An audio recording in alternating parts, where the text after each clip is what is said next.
Hi everyone, my name is Tanveer. I'm the CFO of Analytical Space and a venture partner at NextGen Venture Partners.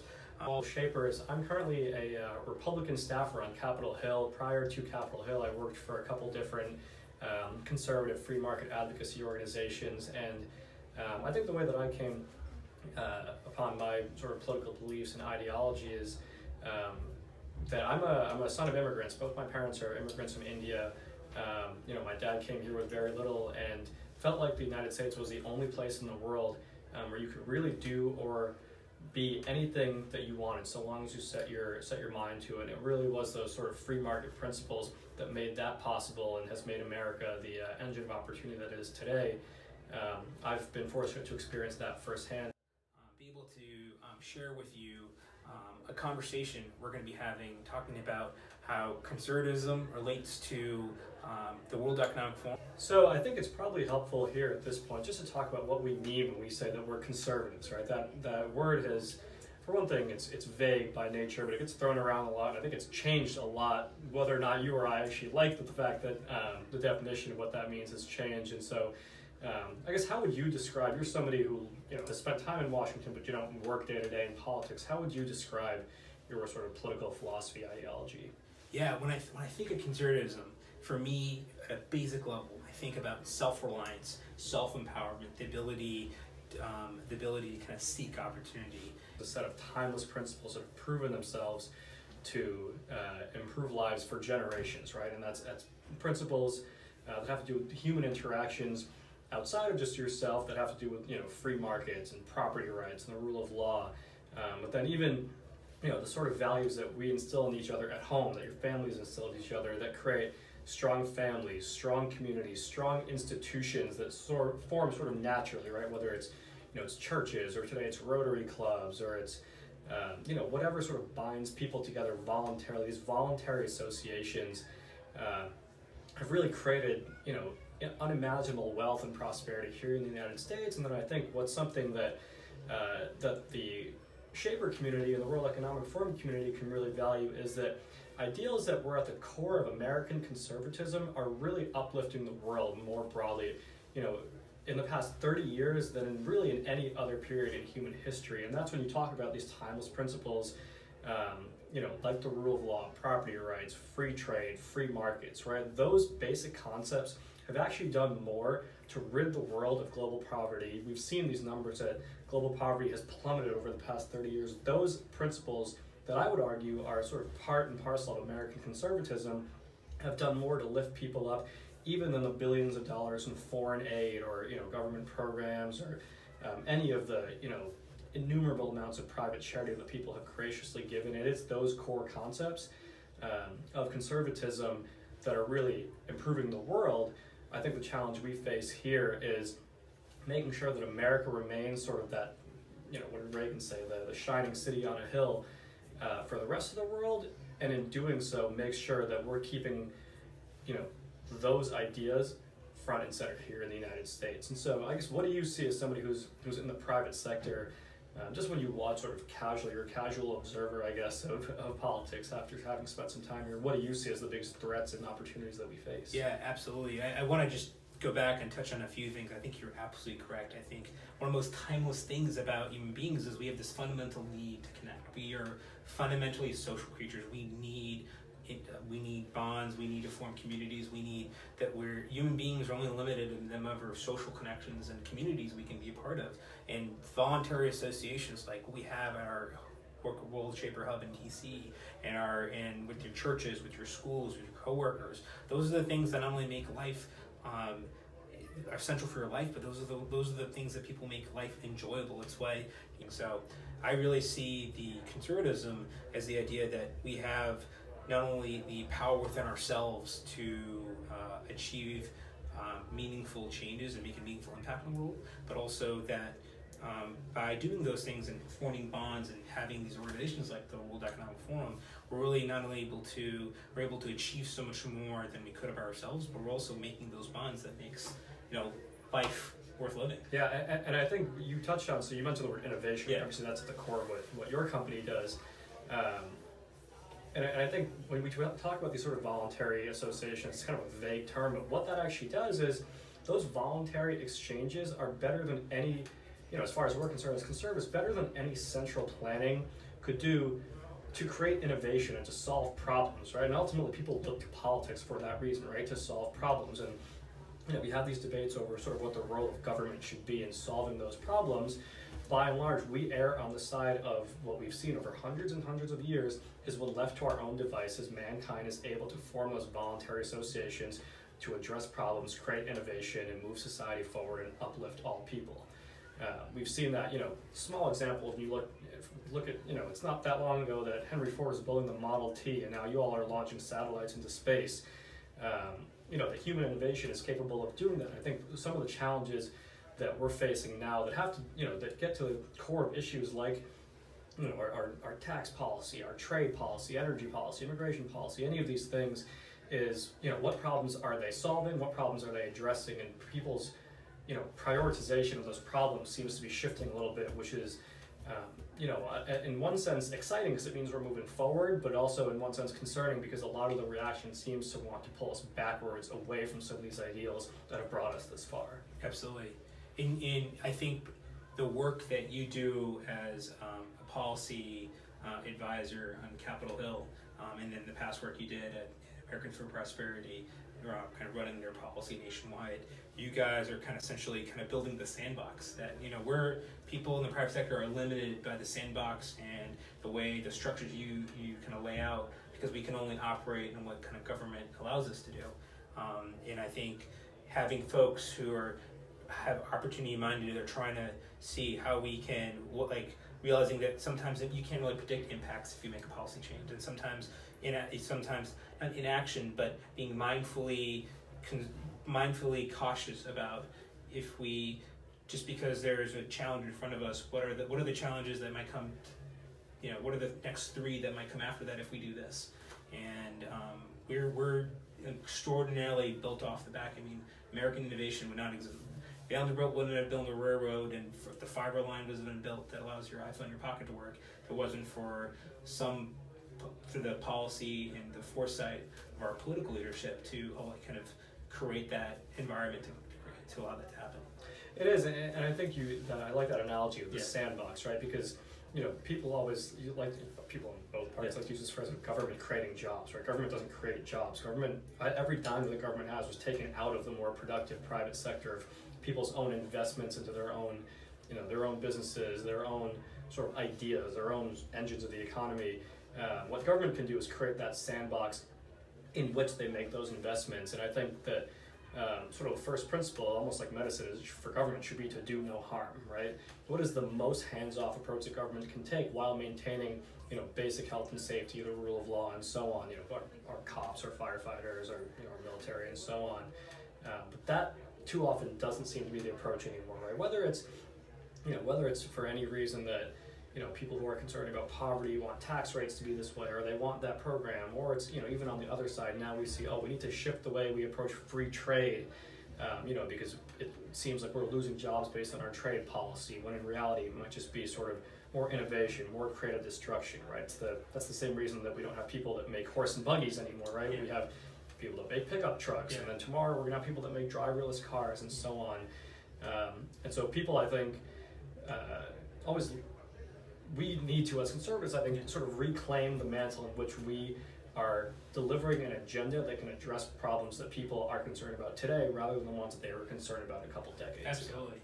And I think a famous example I always like to think about of policymakers forestalling innovation. The automobile was invented in England. And it was invented, it was developed, people wanted it, but the government had a speed limit sign in England that said you couldn't go more than 10 miles an hour. So it's not a heck of a lot not use buying an automobile if you could only go 10 miles an hour. You want to go faster. And so that ended up coming to America, and thanks to that we have a lot more cars on the street and we're able to industrialize a lot quicker and change kind of the face of America than if it wasn't for that small little thing. So what would you say, when you look at the Shaper community, either here in Washington or the World Economic Forum more broadly, some of the problems that they aim to tackle, right? Some are really small. Literally 2 days ago at a reception with some other Shapers, they were talking about the problem of a 21st century education system, which education in the United States is very localized inherently, right? But then there's other things that the shape that the World Economic Forum tackles, like global poverty, right? I don't know that there's a larger scale problem than that anywhere. So I mean, just sort of pick a problem and what would be sort of your approach to it? How would you apply your conservative principles and that problem, and sort of think through what beginning to address that might even look like? Yeah, absolutely. I think this is something that's so powerful. I'm going to go back to why the World Economic Forum was created. Having had the opportunity to speak to Professor Schwab, and he lived through World War II, and he saw the destruction that had happened in Europe when countries weren't able to address their, because World War II essentially started off of economic grievances from the First World War and those reparations, and the fact that less than over 75 million people died in less than 4 years, it's not just one of the global tragedy. And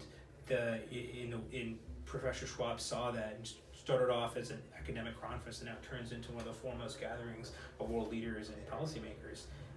And I think poverty is one of the most fundamental drivers of terrorism, a lot of famine, all of the worst aspects that we live in our world. And one of the most exciting things I see is these microloan programs. Muhammad Yunus won the Nobel Peace Prize a few years ago for giving out these loans to these communities, and he was getting paid back like ridiculous, like 99%, but even the best banks in the United States don't have that.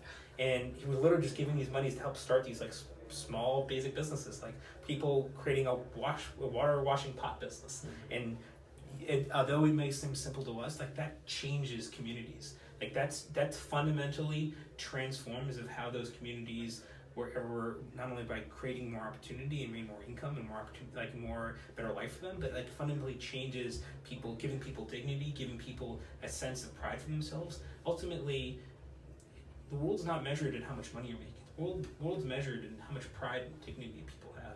And I can't give you $100 and you're going to feel $100 more dignified. But having you have a purpose and having you find that, you're going to feel that is immeasurable. Money can't. That's not something you can quantify. Yeah, no, I think that's a great example. You touched on the idea of sort of human dignity, right? Yeah. Work creates human dignity, no matter how valuable the dollars and cents that work actually is.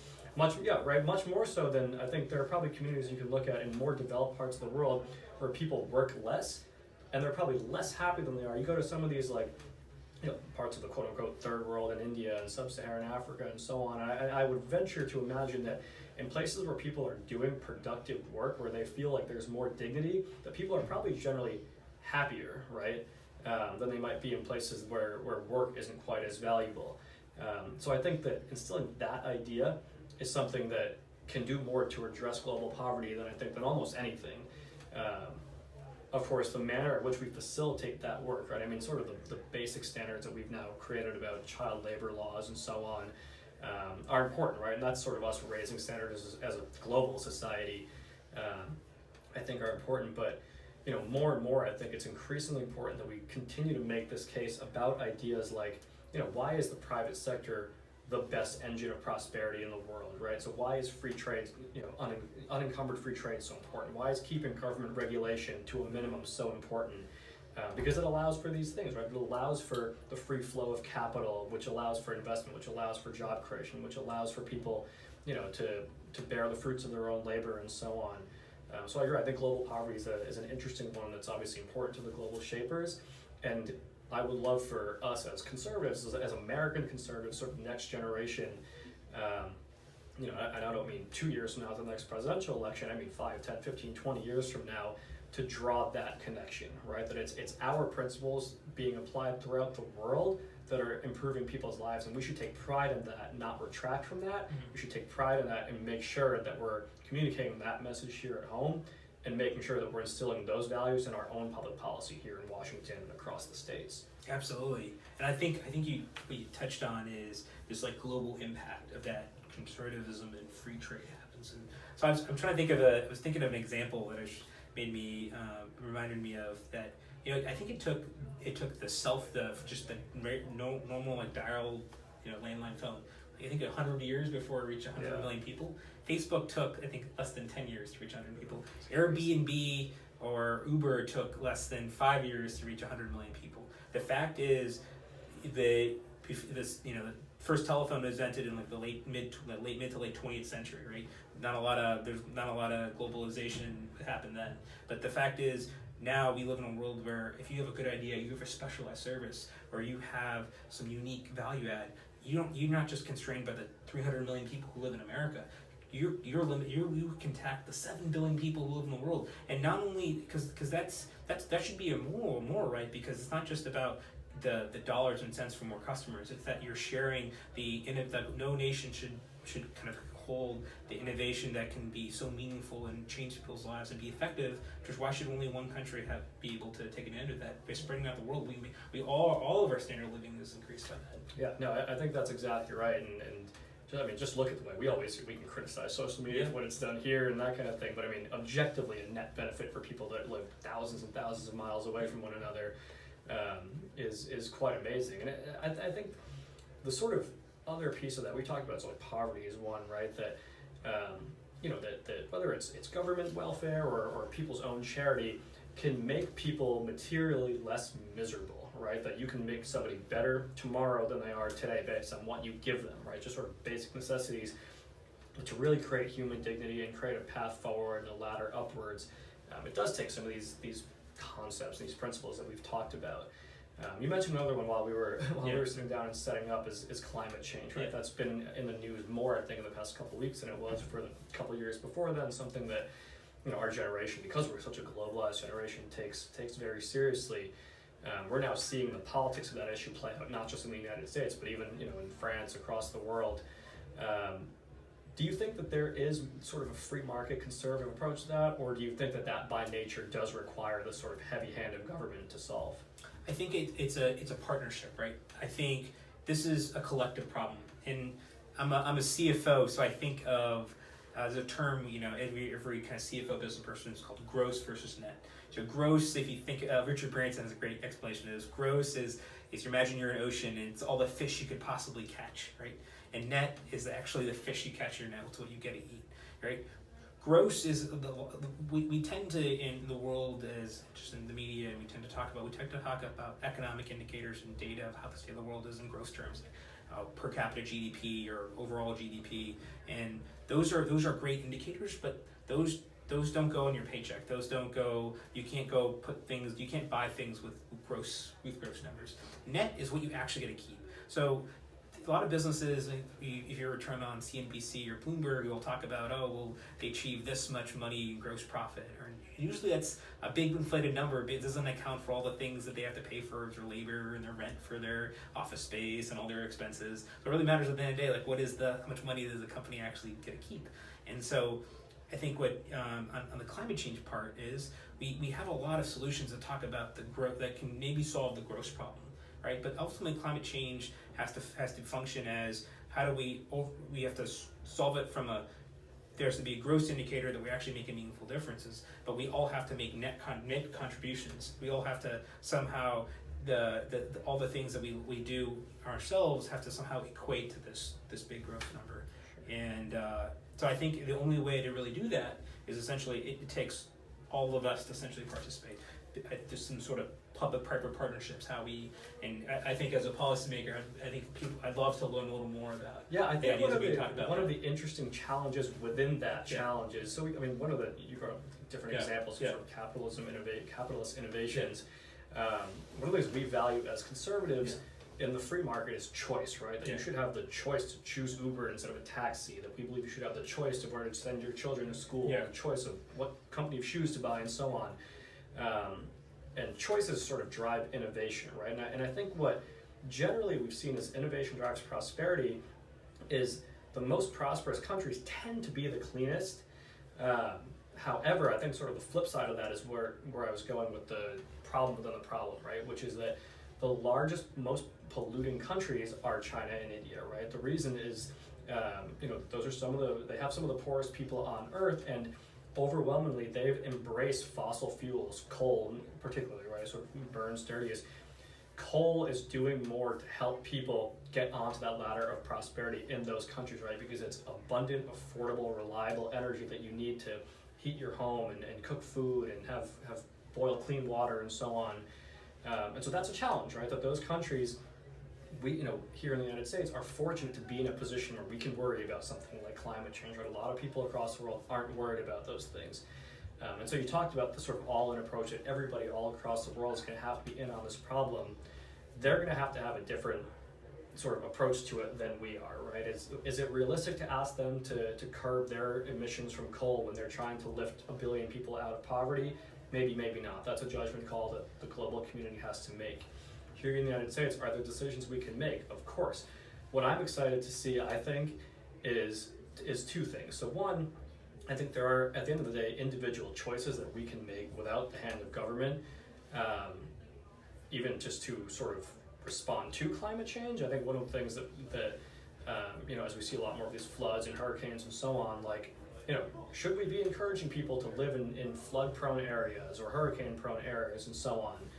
So those are sort of individual decisions that we might just have to make as a society to adjust. But in terms of actually addressing the problem, excuse me, I'm very curious to see where market innovation takes us, right? So a lot of these sort of green energy sources, right? Right now, they're not sort of up to snuff with traditional forms of energy that have been around for hundreds of years. But who's to say they're not going to be in 20 years, 30 years, 50 years? Yeah. They might, right? That at some point it might be more cost efficient for a business or even a home to function on green sources of energy, which is also obviously good, could be good for their bottom line, could be good for the environment. Right now, they're not as sort of financially viable, but that could be a place that I think capitalist market innovation, if we encourage it and we really focus on it, could help address that problem. It's funny you mentioned that. It makes me think there's actually this wonderful company called Rubicon Global. It's based in Kentucky and Atlanta. She's just having a discussion about it with some investors on Monday.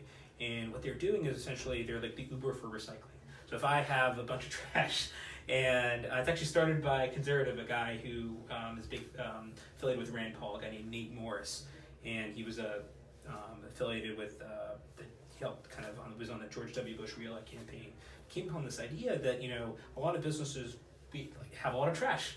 And trash is a legitimate problem that businesses don't know what to do with. And so he was able to basically get a bunch of recycling trucks and be able to pick up trash from these industrial businesses and able to basically route the trash to the best recycling center based on what they're kind of has some data analytics to tell. Okay, so they're tend to be posing a lot of plastic, so I'm going to route those trucks from this facility to this plastic place. Or they tend to pose a lot of food waste, so we're going to route to kind of food waste. Yeah. So he's actually not only making, the business is it's a unicorn, it's a $1 billion company backed by, with some really legitimate investors from Leonardo DiCaprio as an investor and some leading private equity folks. And it's all based on how do you basically recycle more efficiently, but also make a great business out of it. Yeah, and I think that's super interesting. I'm sure we're running short on time here, but I think that's exactly the kind of place where there is an argument, right, for conservatives to sort of reclaim this mantle of addressing problems that right now people only think can be addressed by a heavy hand of government. That one thing is going to sort of strangle that sandbox that you mentioned for innovation, but actually could at some point disproportionately leave people worse off, right? We talked about the impact of different policies on poverty and economic opportunity and so on. So I'm excited as sort of a next generation of American conservatives to apply our timeless principles, to circle it all the way back, our timeless principles to problems that we're going to face throughout the 21st century. I think there's definitely a place for us to be a part of that debate, lead that debate, and hopefully it'll be up to people like us and maybe, who knows, maybe others in the global shapers and the World Economic Forum to lead that conversation. So I do want to make sure we talk about, conservatism comes with a lot of preconceived notions, and it's a tough time right now, we'll be honest with you. Conservatism gets attached to things that it's not that conservative. I'm curious as a person, as a policymaker, we talked about free trade earlier, and free trade around the world seems to be declining, and it seems this argument for free trade doesn't resonate with folks. What do you think? What do you think? Is the argument not being conveyed correctly, or what do you think what's driving that? Well, I think it's two things. One, I think yes, we've never really approached it as a real problem to have to even make the case for free trade over the past few decades, just because the world was becoming a lot more prosperous. The United States, obviously, for several decades was becoming more prosperous. I think a lot of that sort of what we call creative destruction, right, in the free market sense, that's happening a lot faster than it has at other times of history, right, and where you see sort of productive industries that were, employing, sometimes tens of thousands of people in one place in the United States, either moving abroad or being replaced by less sort of labor-intensive, industries.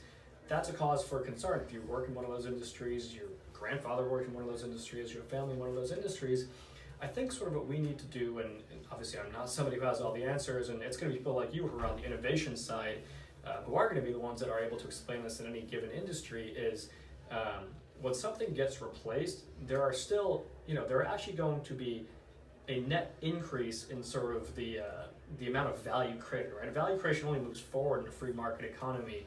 And so like I said, I gave that example of people who built horses and buggies, and then people that built Ford Model Ts, that someday there are going to be, today there are people that build airplanes.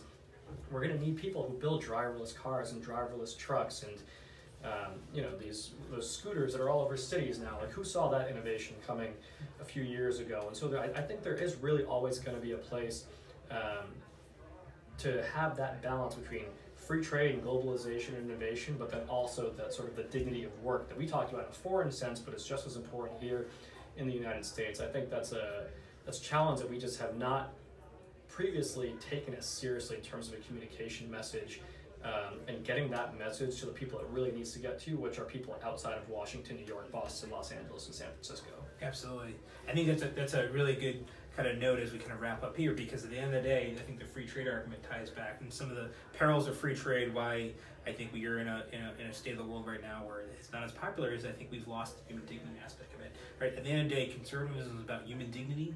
It's about self-empowerment. It's about creating opportunity. It's about being a good friend, being a good neighbor, being a good husband or wife, and it's about and when you take the humanity out of conservatism, which is often, we see that today, you create, things that are fundamentally good for society, like free trade, end up become very unpopular because we've lost, it's not giving people dignity. And if we forget the most fundamental aspect, it's not about creating more money in your paycheck. It's really about giving people more happiness, more true sense of themselves, and allowing them to know that they're only limited by the will of their willing to work hard for it and their imagination.